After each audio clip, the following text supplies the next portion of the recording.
Pasaremos ahora a analizar y entender cada uno de los distintos 6 pasos que les acabo de mencionar. Entonces, en primer lugar, el filtro de mercado, nuestro primer paso. Ya habíamos dicho que es la forma de mirar el mercado para determinar si el mercado es apropiado para su sistema o, dadas las condiciones de mercado, definir cuál de nuestros sistemas se acopla mejor. Y entonces, en este sentido, debemos de hacernos la pregunta si, de acuerdo al filtro de mercado que estamos viendo o a lo que estamos observando nosotros en el mercado en determinado momento, debiéramos de cambiar nuestro sistema o si vamos a operar con él. Entonces, ahí vamos a decir nosotros si las condiciones de mercado están de acuerdo o no están de acuerdo a el sistema A o al sistema B o al sistema C, etcétera, de tal manera que yo pueda definir y decidir si voy a ingresar a operar en el mercado en determinado momento. Ese es el primer paso. Luego el segundo paso es el definir las condiciones de configuración o el famoso setup que se le llama. Entonces lo que estamos acá es eh, el definir o establecer cuáles son esos criterios de selección que nos van a permitir saber sobre qué condiciones es que yo voy a ingresar y pues por supuesto entender qué tipo de instrumentos son los que voy a operar. Entonces, por ejemplo, si pensamos en que vamos a operar acciones, hay más de 7,000 acciones solo en el mercado de Estados Unidos. Y si a eso le sumamos las de Europa, más las de Asia, etcétera, tenemos cualquier cantidad de distintas opciones de inversión para poder decidir en cualquier momento. Imagínense, si nos ponemos a investigar o a tratar de entender las 7,000 acciones, nos quedamos haciendo un análisis que al final del día nos va a producir parálisis. Entonces, eso pierde sentido. Igual, si pensamos en la cantidad de pares de divisas que existen, nos podemos pasar una grandísima cantidad de tiempo para poder venir y definir en qué momento debiéramos de ingresar o no.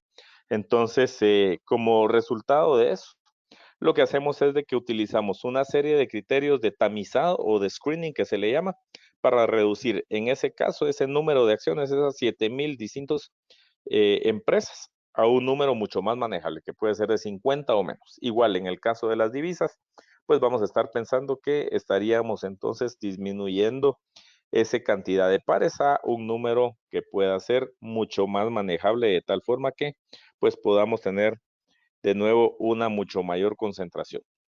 Entonces, ya en base a eso, pues les doy acá algunos ejemplos de screening que pudieran ver. Uno de esos que es ampliamente utilizado es una estrategia de screening que se le llama o se le conoce como Scan Slim, que ese lo desarrolló una persona que se llama William O'Neill, un inversionista y escritor de temas relacionados con bolsa. En determinado momento, pues lo podemos discutir o solamente pongan ustedes en su buscador de internet qué es la estrategia de screening Scan Slim, perdón, y ahí entonces ustedes van a poder observar y entender de qué forma es que cada una de estas letras del CanSlim nos pueden ayudar a tomar la decisión respecto a en qué, en este caso, CFDs de acciones o acciones quisiéramos invertir de acuerdo a las características que nos dice William O'Neill. Otra de las opciones es utilizar un screening, por ejemplo, basado en una buena relación del ratio o de la razón precio-utilidades. Se le pone P diagonal E, que es el ratio o la razón de price earnings. Eso quiere decir cuál es la razón que hay entre el precio de una acción y las utilidades que genera por acción una empresa.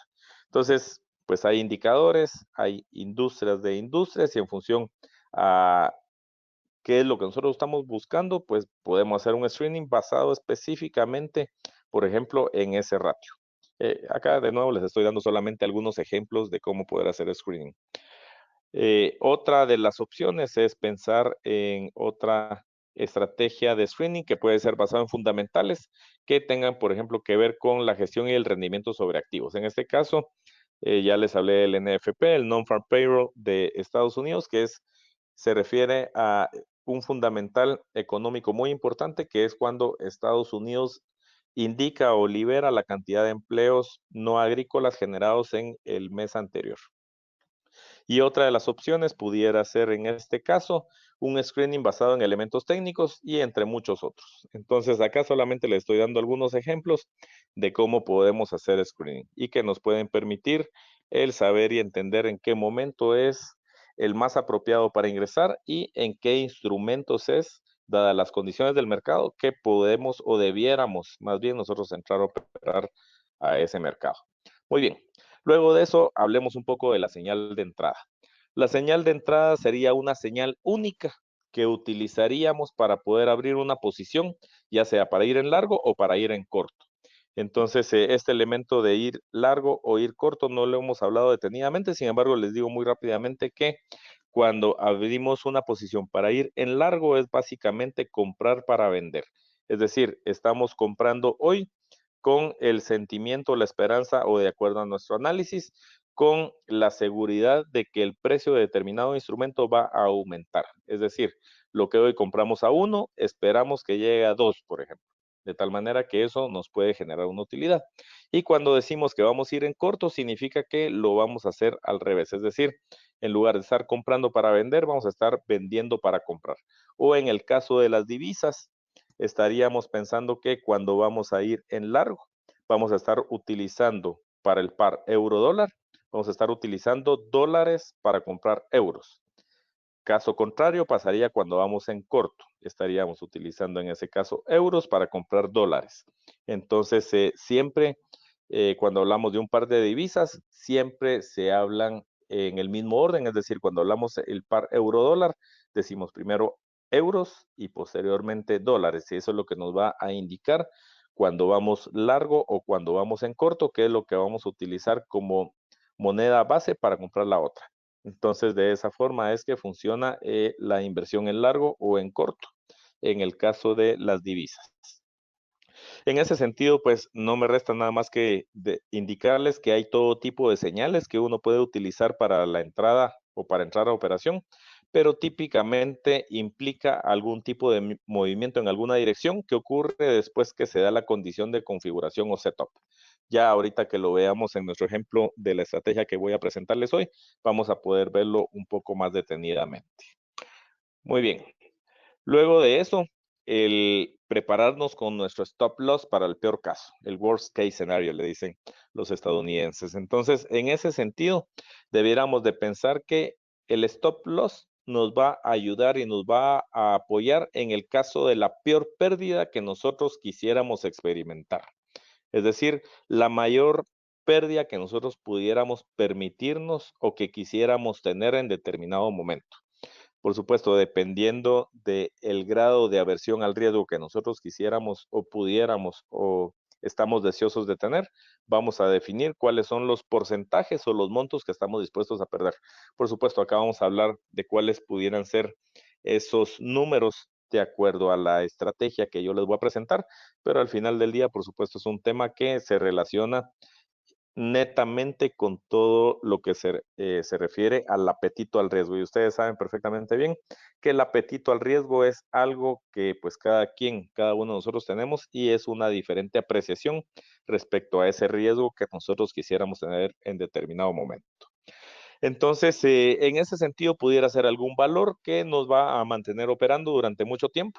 Por ejemplo, pudiéramos estar pensando de una caída de 25 centavos de dólar, por ejemplo, en el precio de una acción, o algo que nos hará salir rápidamente si el mercado se vuelve en nuestra contra. Por ejemplo, una caída del 5% del precio, por decir un valor, si estamos pensando en alguna acción o en algún índice, de tal manera que eso nos hace que inmediatamente tomemos la decisión de salir. Y como les decía hace un rato, en definitiva, los stop loss son absolutamente esenciales, sobre todo en los primeros días cuando estamos comenzando a operar. No podemos bajo ninguna perspectiva el operar sin un stop loss. Y de hecho yo les sugiero, yo lo hago a la fecha, los inversionistas más osados de repente y experimentados de repente no los utilizan, sin embargo, yo les diría en aras de mantener una buena armonía en su cuenta, piensen en desarrollar ese hábito de generar siempre sus stop loss y seguramente van a poder dormir tan tranquilos como duermo yo. De tal manera que eso pues nos va a permitir estar tranquilos de que no vamos a amanecer al día siguiente y al igual que yo, seguramente lo primero que hacen ustedes es observar su teléfono inteligente para ver cómo van sus operaciones y no toparse con la desagradable sorpresa de que su cuenta se esfumó. Entonces, eso es algo muy, muy bien importante. Luego habíamos conversado respecto a el tema del take profit, es decir, la toma de beneficios. Entonces, en ese sentido, pues la estrategia de salida puede ser muy sencilla, como por ejemplo el poner un trailing stop.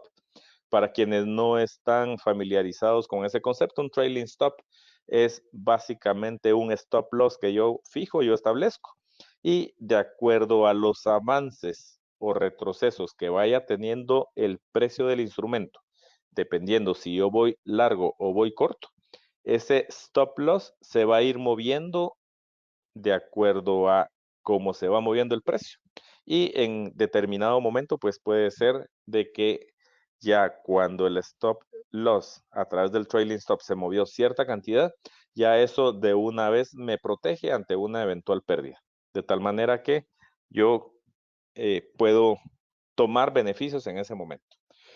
Otra forma de establecer ese take profit es alcanzar cierto precio, la otra pudiera ser alcanzar cierto número de pips, la otra pudiera ser determinada relación riesgo-retorno y hay muchísimos otros. Por supuesto, dependiendo de cada una de las estrategias que ustedes consulten, lo importante es, en primer lugar, estar claros que tiene un take profit o que tiene claro cómo establecer la toma de beneficios y de tal manera que entonces ahí podemos tener una mayor posibilidad de que podamos salir adelante.